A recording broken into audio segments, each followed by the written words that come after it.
వాగ్దానము చేసి దానిని నెరవేర్చి మన ప్రభు అయిన యేసుక్రీస్తు నామములో మీ అందరికీ నా శుభవందనాలు తెలియజేస్తున్నాను. పరిశుద్ధ గ్రంథము నుండి సమూయేలు మొదటి గ్రంథము 3వ అధ్యాయం 19వ వచనాన్ని చదువుకుందాం. సమూయేలు పెద్దవాడు కాగా యెహోవా అతనికి తోడై ఉన్నందున అతని మాటలలో ఏదియూ తప్పిపోలేదు. అతను చెప్పినదేదియూ జరగకుండా పోలేదు. అతని మాటలలో ఏ తప్పునూ లేదు. ఎందువలనంటే యెహోవా అతనికి తోడై ఉండుట వలన. నిర్గమాకాండం 4వ అధ్యాయం 12వ వచనంలో నేను నీ నోటికి తోడై ఉండేదనని యెహోవా మోషేకు సెలవిచ్చింది.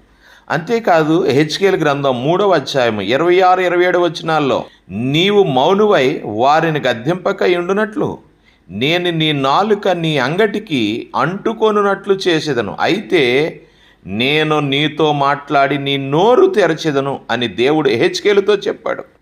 నా ప్రియ సహోదర సహోదరి, ఇది ఎంత భాగ్యం!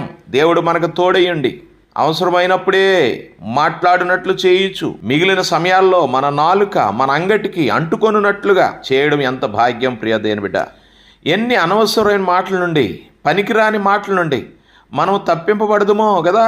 దేవునితో స్నేహం చేసేవారికి దేవుడు సమస్తాన్ని నేర్పిస్తాడు. హల్లెలూయా. స్నేహం అంటే ప్రేమే కదా.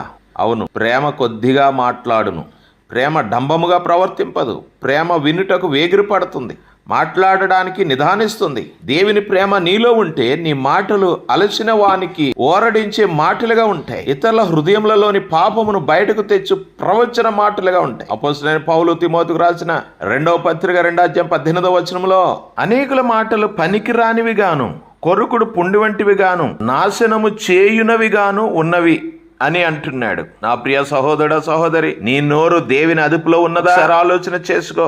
ఒకసారి నిన్ను నువ్వు పరీక్ష చేసుకో. ఎవడైనా నోటికి కళ్ళం పెట్టుకొనక తన హృదయం మోసపరుచుకొనుచు భక్తి గలవాడనని అనుకుని ఎడల వాని భక్తి వ్యర్థం అంటున్నాడు యాకోబు. క్రీస్తు ప్రభుని గూర్చి సాక్ష్యం చెప్పే నోరు నీకుందా?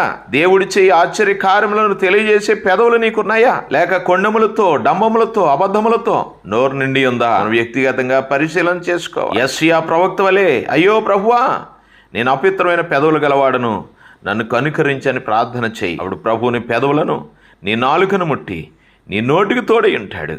అప్పుడు నీ నోటి మాటల్లో ఏది తప్పిపోవు. నీ మాటలు అనేకులను క్రీస్తు యొద్దకు నడిపిస్తాయి.